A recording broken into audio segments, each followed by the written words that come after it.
31일 부산의 코로나19 신규 확진자는 27명으로 남구의 한 의료기관에서 감염이 확산됐습니다.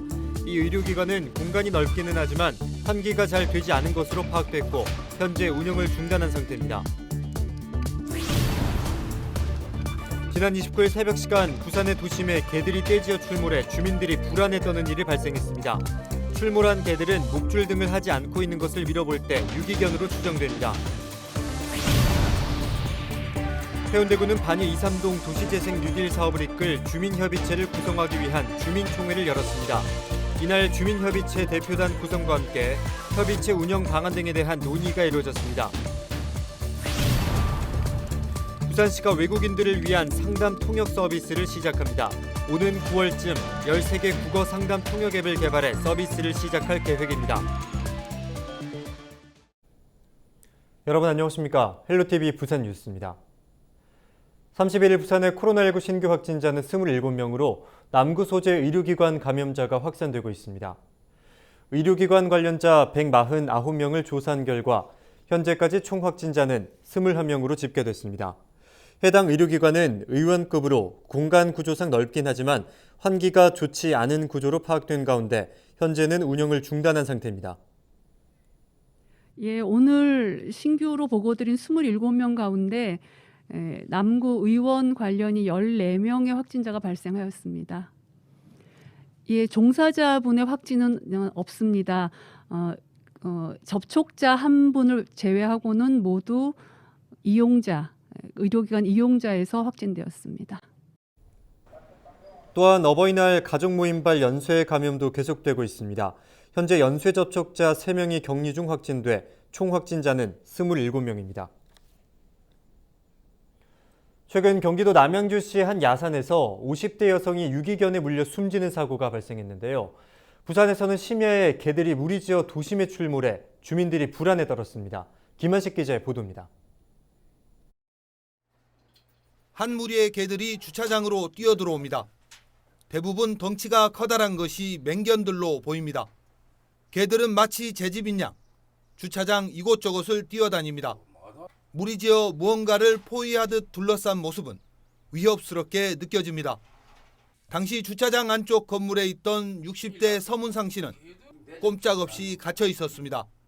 장결이 일어나서 근데 이 문을 여니까 막 맹견들이 막 우르거리는데 이 뭔가 싶어 얼른 문을 닫고 창문으로 이제 머리만 살짝 내비치니까 도심 한가운데 8마리의 개 무리가 출몰한 건 지난 29일 새벽 3시 40분쯤.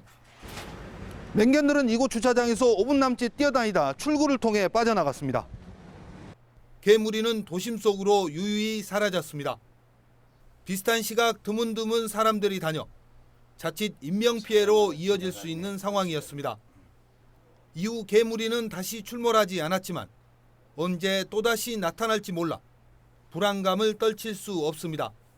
또 언제 또 개가 또 올지 모르니까 막 외출도 못하고 지금 문도 꽉 잠그고 막 그래 있는 상황입니다. 지금 충격적이었고 너무 불안해서. 출몰한 개들은 목줄 등을 하지 않고 있어 유기견으로 추정됩니다. 신고를 받은 경찰과 소방대원들이 출동해 일대를 수색했지만 개 무리를 발견하지 못했습니다.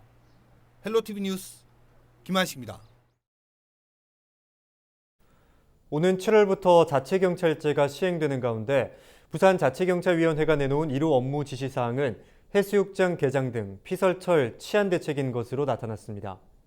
지난 28일 부산자치경찰위원회가 임시회를 열어 부산경찰청장에 대한 1호 지시사항을 의결한 결과 해수욕장 개장을 대비한 종합치안대책과 기장 오시리아 관광단지 교통안전대책이 선정됐습니다. 특히 오시리아 관광단지의 경우 7월부터 놀이시설 등이 순차적으로 개장하면서 교통난이 예상되는 만큼 자치경찰위는 교통불편을 해소하기 위한 대책을 수립하는 데 집중해 줄 것을 요구했습니다.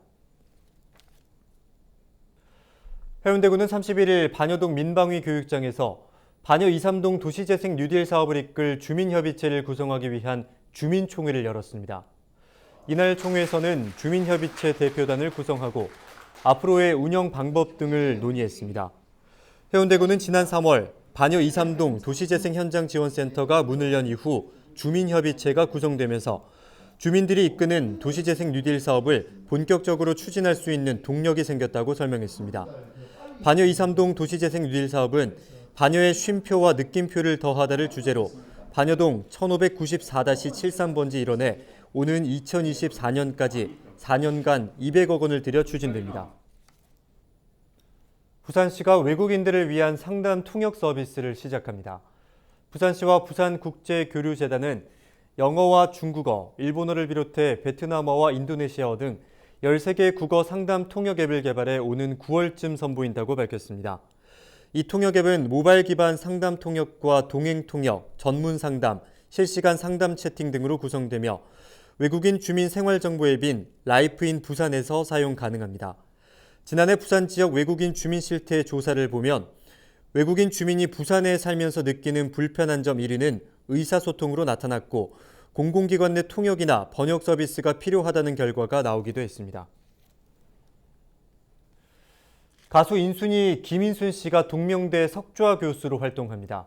김인순 교수는 학생들이 꿈을 꾸게 하고 그것을 실천할 수 있는 교육을 하는 것이 자신이 운영하는 기숙형 대안학교, 해밀학교의 교육 방침인데 동명대 두잉대학의 설립 취지와도 같다고 설명했습니다. 또한 대학과 학생들의 빛나는 발전을 위해 최선을 다하겠다며 학생들이 자기만이 가지고 있는 특별함을 찾아내는 과정을 동명대와 함께 하기를 바란다고 강조했습니다. 김 교수는 지난 27일 전호환 총장의 취임식에 참석해 축사를 한 데 이어 석좌 교수 임명장을 받았습니다.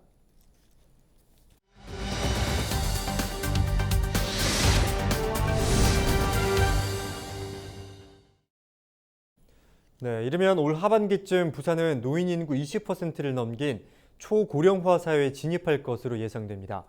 부산시가 어르신들을 위한 각종 복지 정책 마련에 집중하고 있는 이유인데요.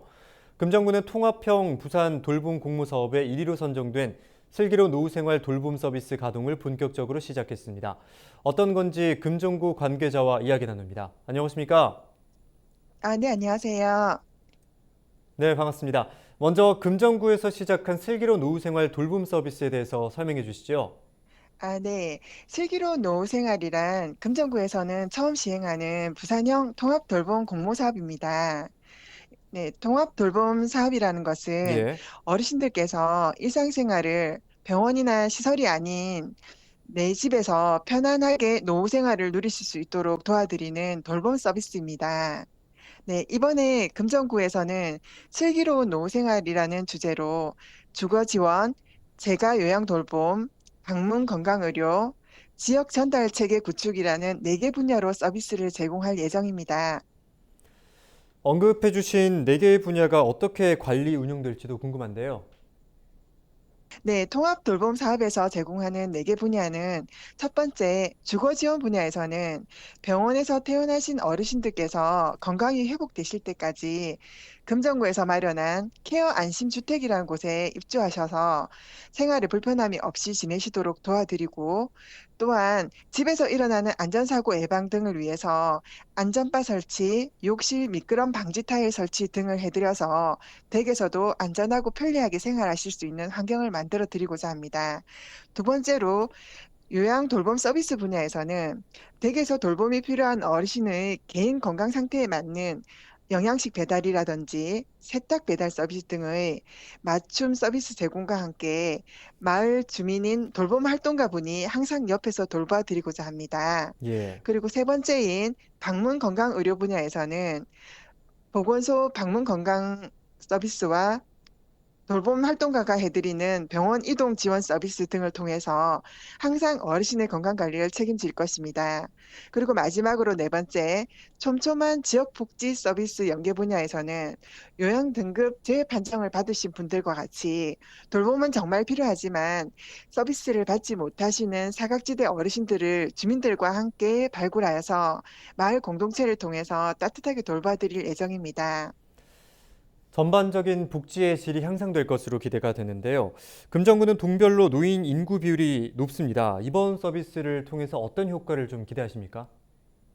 네, 통합 돌봄 사업을 통해서 거동이 불편하신 어르신들도 댁에서 꼭 필요한 통합 돌봄 서비스를 받으시면서 우리 금정구에서 오래오래 건강하게 사실 수 있도록 도와드리는 것이 저희 통합 돌봄 사업의 목적입니다. 네. 그리고 또한 금정구에서는 친화 마을 조성을 통해서 치매에 대한 인식을 점점 바꾸어 나가고 있으며 마을 주민들과 합심하여서 어르신들께서 더 편안하고 슬기롭게 노후 생활을 누리실 수 있는 행복한 금정을 만들기 위해서 저희는 최선을 다하고 있습니다. 감사합니다. 이번 시스템이 잘 정착돼서 어르신들의 생활에 보탬이 되기를 바라는 마음입니다. 오늘 말씀 고맙습니다.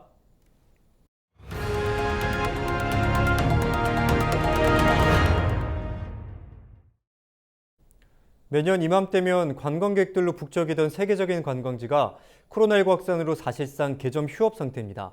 관광 절벽이라 말을 실감할 정도로 관광객들의 발길이 뚝 끊겼습니다. 김윤정 기자입니다. 매년 관광객 300만 명 이상이 다녀가면서 한국은 물론 세계적인 관광지로 알려진 감천 문화마을입니다. 이맘때면 발 디딜 틈 없을 정도로 관광객들로 붐볐지만 코로나19 장기화로 지금은 180도 달라진 모습입니다. 한지 걸러 빈 상가와 임대문의 문구가 나붙은 상가들을 쉽게 찾아볼 수 있습니다. 빈 상가는 아니지만 임시 휴업인지 자물쇠로 빗장을 걸어 잠근 상점까지 어렵게 찾은 관광객들은 못내 아쉬운 발걸음을 돌립니다. 가족끼리 시간 내가지고 뭐 유명하다가 해서 와봤는데 더운데 아메리카노를 지금 사 먹고 싶은데 문 연 상점이 없어가지고 계속 헤매고 있거든요. 사람이 없어서 한가해서 좋긴 한데 좀 더 관광객들이 많이 와서 활기찬 분위기가 나면 좀 좋을 것 같긴 해요. 빨리 코로나가 좀 진정돼서 가족 단위, 친구 단위 다 행복하게 와가지고 즐길 수 있는 공간이 됐으면 좋겠어요. 특히 코로나 사태 이후 대만과 홍콩 등 중화권 관광객들의 발길 자체가 끊어지면서 상가들은 고사 직전입니다. 매년 세계인들이 찾으며 방문객 수 갱신을 기록하던 감천 문화마을의 모습은 이제 찾아볼 수 없습니다. 전문가들은 코로나 팬데믹 이후에 대한 준비가 필요하다는 지적입니다. 젊은 친구들은 오히려 핫한 커피숍이 생겼다면 그쪽으로 더 몰리기도 하고 이렇게 쾌적하거나 이런 걸 더 좋아하니까 어떤 지금까지 컨셉에서 조금씩 변화를 줘도 될 것 같아요. 지금까지는 그냥 예쁜 문화 마을 이렇게 했는데 실제로 문화적인 요소들 많지 않았지만 이제 공연적인 걸 하나 도입한다든가 하여튼 그 변화에 저거는 필요한 것 같아요. 관광지마다 코로나 장기화에 씨름이 깊어지고 있습니다. BTV 뉴스 김윤정입니다. 지난 11일부터 어린이 보호구역 내 불법 주정차 과태료가 승용차 기준 일반 도로의 3배로 인상됐습니다. 이후 약 열흘이 지났는데요.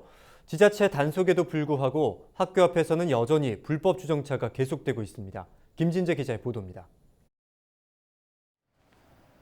인천 부평구의 한 초등학교. 정문 앞 어린이 보호구역에 차들이 주차돼 있습니다. 계양구에서도 초등학교 앞 도로에 주차한 차들을 발견할 수 있습니다. 심지어 어린이 보호구역 표시 바로 옆에 버젓이 불법 주정차한 차량도 있습니다. 어린이 보호구역에 불법 주정차할 경우 경고장과 함께 과태료가 부과되고 단속된 차량은 즉시 견인될 수 있습니다. 지난 11일부터는 개정 도로교통법 시행에 따라 과태료가 인상돼 승용차의 경우 일반 도로의 3배인 과태료 12만 원이, 승합차는 13만 원이 부과됩니다. 단속 규정이 강화됐지만 학교 앞에서는 여전히 불법 주정차한 차들을 쉽게 발견할 수 있습니다. 그러니까 집에 지금 갔다 왔다니까 운행하고 지금 잠깐 화장실 가느라고. 그거 좀 여기서 써? 취재진이 불법 주정차임을 알리자 이를 무시하듯 창문을 올리는 운전자도 있습니다. 불법 주정차한 거 아세요? 창문을 닫은 운전자에게 제 차 불법 주정차임을 알리자 불쾌감을 드러내기도 합니다. 여기 불법 주정차면 말씀드린 폴리스는 시동 껐어요? 지금 이거 주정차라고 생각하시는 거? 주정차 자체가 안 되세요, 여기는. 그러니까 지금 뭐 하시는 건지 모르겠는데 지금 괜찮으시다고요? 여기가 지금 불법 주정차 자체가. 다시 치지 마세요. 지자체 단속반이 매일 학교 앞에서 집중 단속을 벌이고 있지만 불법 주정차를 뿌리 뽑기에는 역부족입니다. 단속된 차 앞에 다시 주차를 하거나 이럴 때는 이제 어떤 분들께서는 왜 내 차만 단속됐지? 왜 다른 차는 안 했어? 이런 이제 말씀을 하실 때가 있어요. 그럴 때는 조금 애로사항이 있긴 합니다. 오는 7월부터는 어린이 보호구역 내 노상 주차장이 폐지되고 10월부터는 모든 어린이 보호구역이 불법 주정차 금지 구역으로 지정될 예정. 점차 단속 규정은 강화되고 있지만 일부 운전자들의 무책임함 속에 어린이 보호구역 내 불법 주정차는 계속되고 있습니다. 헬로티비 뉴스 김진재입니다. 최금식 선보패밀리 회장이 부산사회복지공동모금회 회장에 취임했습니다. 최금식 회장은 31일 모금회장 이취임식에서 신정택 전 회장에 이어 11대 회장으로 취임했습니다. 부산사회복지공동모금회의 아너소사이어티 클럽 회원이기도 한 최 회장은 지역에서 장학 사업을 펼치는 한편 지난 2013년 만든 비영리 공익법인을 통해 해외 저개발국의 학교 건립도 후원하고 있습니다. 금융기관을 사칭하는 전화금융사기 수법으로 수억 원을 챙긴 A씨 등 일당 2명이 구속됐습니다. A씨 등은 더 낮은 금리로 대환대출을 해주겠다는 수법으로 16차례에 걸쳐 2억 6천만 원 상당을 가로챈 혐의를 받고 있습니다. 이들은 해외에 사무실을 차려놓고 전화번호 변작 중개기를 이용해 수신자 휴대전화에 국내 번호로 표시되게 하는 수법을 쓴 것으로 나타났습니다. 경찰은 전화금융사기가 갈수록 진화하고 있다며 금융기관을 사칭한 범죄에 주의할 것을 당부했습니다. 31일 새벽 1시쯤 남구 문현동의 한 3층 다세대 주택에서 불이 났습니다. 불이 나자 3층에 살던 거주자 4명이 옥상으로 대피했고 출동한 소방대원에 의해 구조됐습니다. 소방당국은 1층에 비어있던 방에서 불이 시작됐다는 주민들의 진술을 토대로 정확한 화재 원인을 밝혀내기 위해 합동감식을 벌일 예정입니다. 부산시가 100% 국산 재료가 들어간 김치에 대해 국산김치 자율표시제 인증을 확대합니다. 100% 국산 재료가 들어간 김치를 구입하거나 직접 만들어 사용하는 외식, 급식업소가 그 대상이며 해당 업소는 국산 김치를 공급 판매하는 계약서나 김치 재료 구매 내역 등을 대한민국 김치협회에 제출하면 국산김치 자율표시제 인증 마크를 받을 수 있습니다. 부산의 개별 공시지가 상승률은 평균 10.93%로 전국 평균을 웃돌았습니다. 부산시는 올해 1월 1일 기준으로 부산 지역 개별 토지 68만 9천여 필지에 대해 조사한 결과 개별 공시지가 상승률은 전국 평균인 9.95%보다 높은 10.93%로 나타났습니다. 지역별로 보면 해운대구가 14.49%로 가장 많이 올랐고 남구와 부산 진구, 수영구, 연제구 등의 순이었습니다. 부산시는 해운대와 수영구 등 동부산권은 전통적인 주거 선호 지역으로 지가가 상승한 것으로 보고 남구와 부산 진구 등은 역세권 주변 또는 재개발, 재건축이 이어지는 곳이 상승률을 견인한 것으로 분석했습니다. 개별 공시지가는 인터넷 부동산 공시가격 알림이에서 누구나 열람할 수 있습니다. 부산시가 지역화폐로 기부할 수 있는 동백 드림 서비스를 개시합니다. 부산시와 부산사회복지공동모금회, 동백전 운영을 맡은 코나이 등은 동백전 플랫폼에 기부 서비스를 제공하기 위한 업무 협약을 체결했습니다. 동백전 어플리케이션에 접속해 진행 중인 기부 사연을 읽고 도움을 주고 싶은 대상을 선택하면 바로 기부가 가능합니다. 기부금 영수증도 발행돼 연말정산 기부금 혜택을 받을 수 있습니다.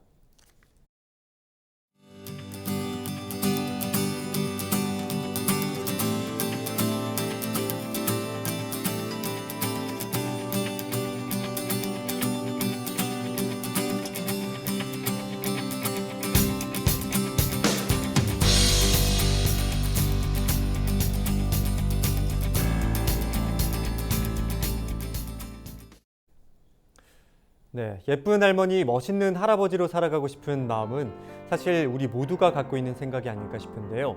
실제로 또래보다 젊게, 아름답게 살고 싶어하는 노년층이 늘어나고 있다고 합니다.